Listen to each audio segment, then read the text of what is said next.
What's up YouTube, my name is Alec, this is Alec Makes Things, and in this video I'm going to be doing a speed/detailed build of this absolutely fantastic F1 McLaren by LEGO Technic. So if that sounds good to you, you've clicked on the right video. If you wanted to see a straight up review of this car, then check out the link in the description for one of those, because I've also done that video. But if either of those aren't what you're looking for, I don't know what to tell you, you've just come to the wrong place. So I'm going to cover some of the more interesting parts of this build in a little bit more depth than other parts, and hopefully give you a proper flavour for what it is like to build this beast. And it is an absolute beast. I really enjoyed this process. I hope you do too. Let's get stuck into it. So as with a lot of these larger builds, I find we start with one of the front or rear end suspension and differential systems. This starts with a differential in a frame with some constant velocity joints connecting to the wheel hubs. And here, quite interestingly, we can see how the suspension system on this is coming together, whereby the upwards or vertical motion is transposed into a horizontal motion by this beam here. That means that the shock absorbers sit parallel to the ground in this build. So it's really nice, and it's also a little bit similar to what we see in a couple of the other builds, such as the Peugeot 9X8. There you can see if you pull that shock absorber in, it moves the suspension up. So this is the first part of the chassis frame, which will connect the rear end suspension to the rest of the vehicle eventually, and there's 4 L-shaped angled beams that connect all of that together.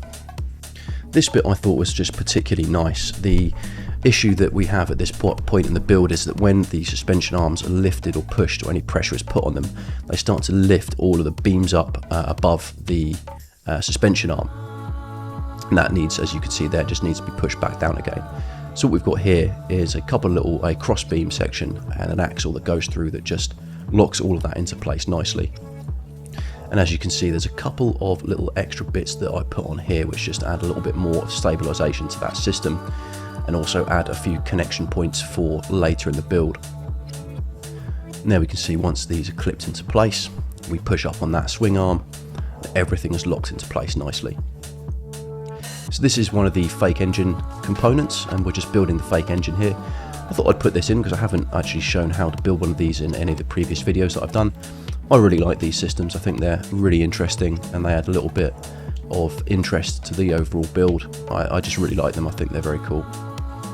I just want to say it does take quite a bit of time to put these videos together, edit them down, and get that out there for you guys. So if you've enjoyed any of this, or you've got anything out of it, I really would appreciate it if you could hit that like button. But if you are enjoying this content, you want to see more like this, then hit that subscribe button and you'll get kept up to date with all of my releases. I do try and release one video a week.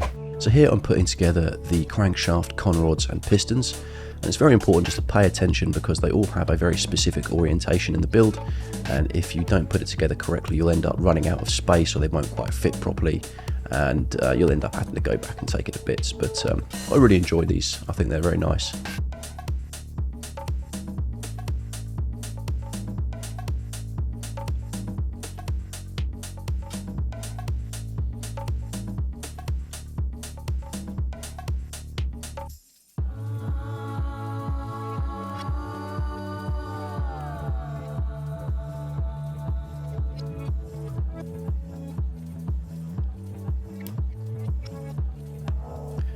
Here we're just putting the pistons into the kind of engine blocks to form the V6 engine.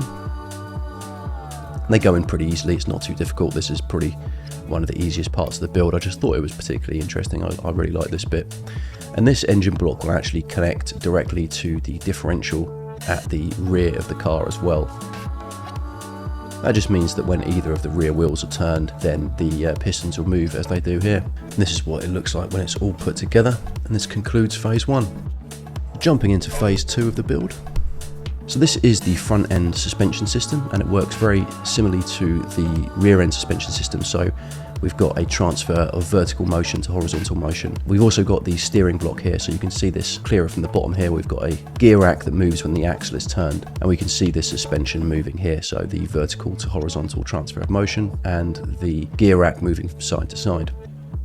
So just covering a little bit more detail how to build one of these swing arms. It's not overly complicated, but it is, I think, quite an interesting part of the build. This little ball joint will connect to the rod that connects to the shock absorbers and will transfer that motion from vertical to horizontal.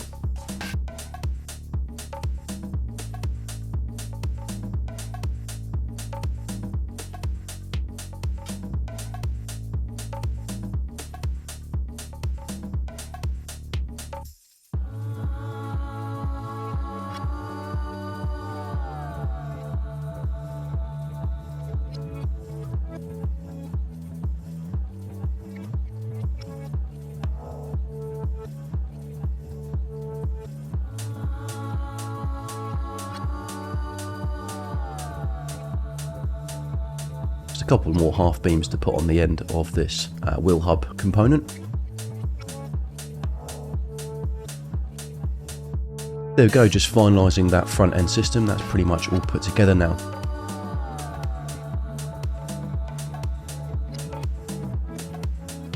So just adding these kind of mud flap parts to the front of the swing arms of the suspension system, and they'll sit just above the front wheels.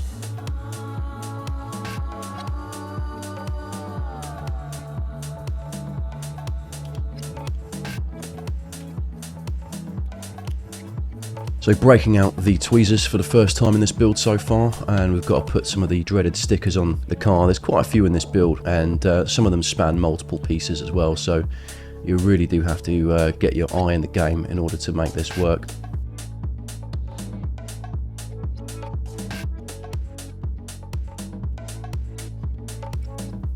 So here the front end chassis and steering has pretty much come together, and you can see that we've got a steering wheel, and that connects directly to the front wheels via an axle. So there'll be no hand of God steering in this car. It is steered exclusively from that steering wheel. So now we're just putting some more of these larger frame components on, which form parts of the chassis and allow us to connect everything up to the rear of the vehicle.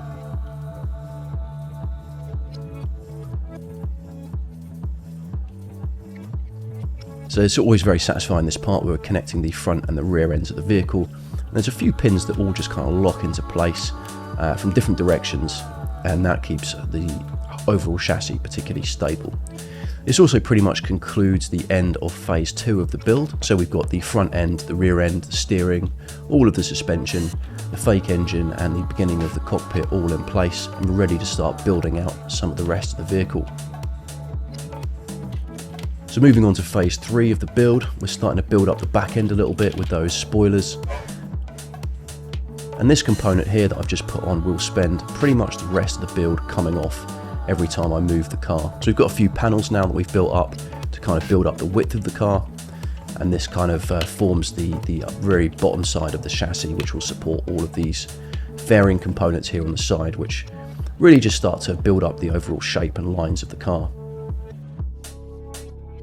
I thought I'd show this particular piece because it's one of those pieces during the build where you really don't have any idea what it's going to be at the end, even though the instruction manual shows you what the finished piece is going to look like. I really was a bit unsure as to what this was going to be, where it was going to go. As you'll see as we go through this, this ends up forming a kind of what I think is an air intake at the very bottom of the car.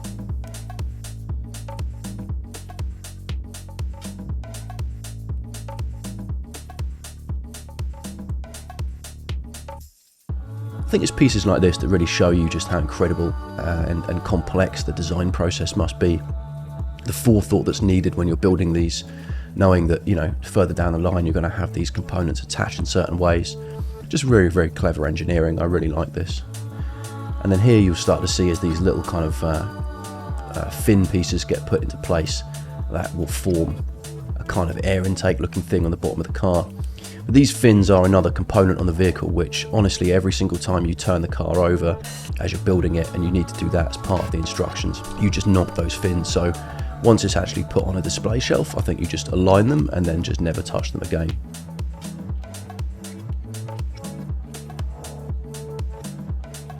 So here we've just got another component that kind of forms the outer shape of the car and helps to form the kind of lines of the car.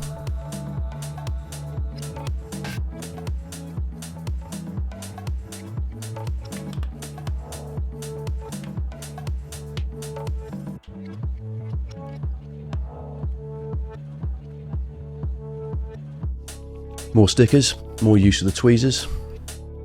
I've sped this up a little bit as well. In reality, you need to take a little bit more time to put these on, but I think that came out nicely. You can see that this just clips in again to the bottom here, forms part of that outline of the overall shape of the vehicle.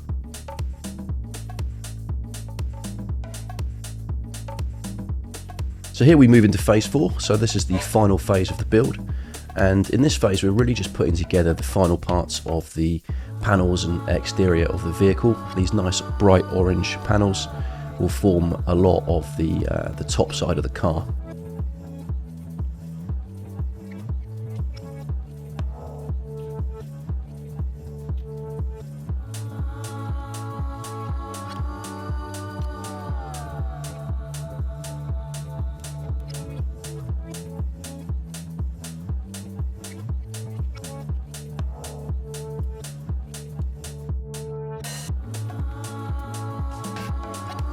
You really do have to pay attention as well to the orientation of these components and which pieces go in where. I actually lost a orange beam under one of the pages of the instruction manual and spent probably 15 minutes trying to find that. Pretty much convinced at one point that LEGO had in fact not sent the component, and then realised obviously that it was just my stupidity. But yeah, you do have to pay attention not only to obviously where the pieces are physically around you so you don't lose them, but if you get a pin in the wrong place when you're making this, you won't be able to connect it to the rest of the vehicle later on.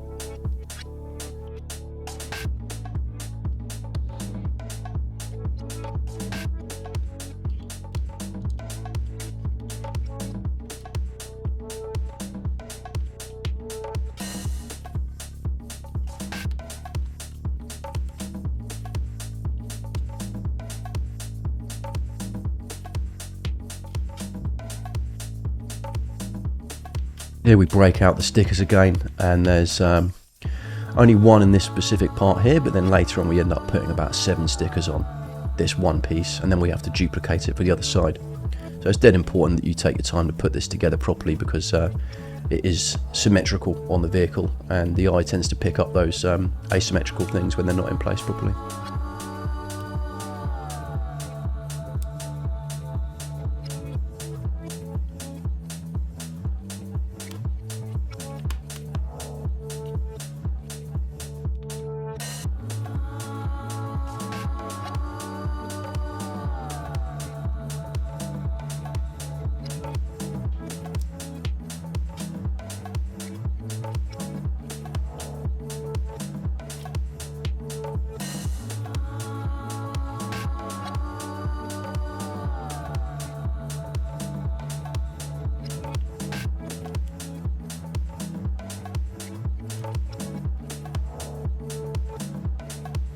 So just coming to the end of this part of the build, and then we are ready to put on all of the rest of the stickers for this piece.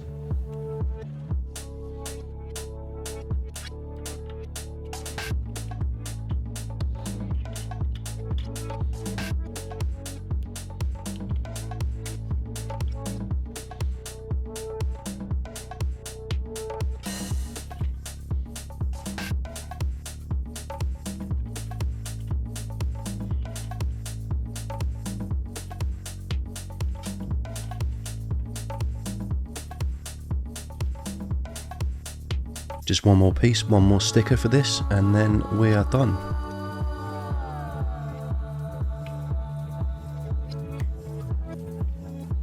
Now you can see how this forms the top side of the car.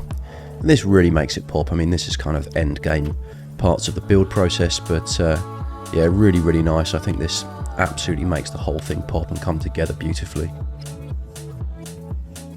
So there we go, we've only got a few more bits to put on this. Again, I thought I'd show this because this is another one of those parts of the process where you're going, what exactly is this going to be? And you're not entirely sure until you get closer to the end and actually put it on the vehicle.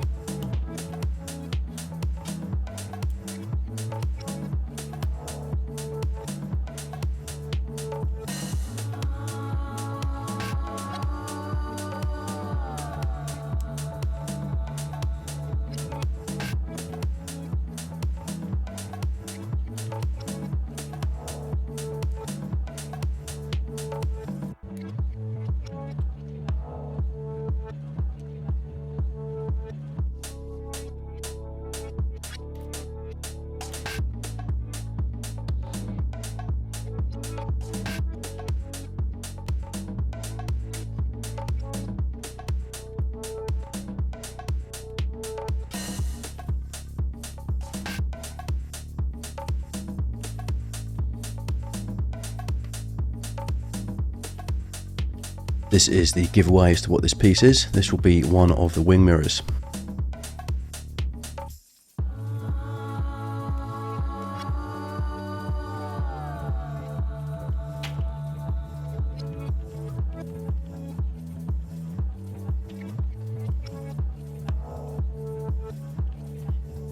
So moving on to the final phase, or final part of the final phase. This is putting the wheels together, and this actually is a little bit more involved than any of the other wheels that I've put on vehicles before.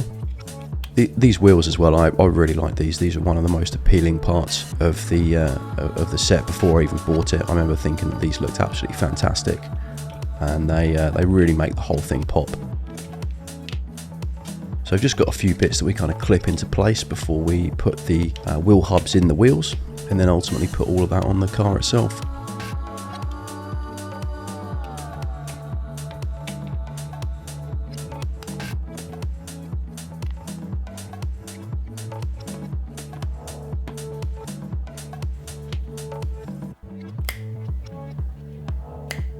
There we go, that is the finished product. This is just an absolutely fantastic looking car.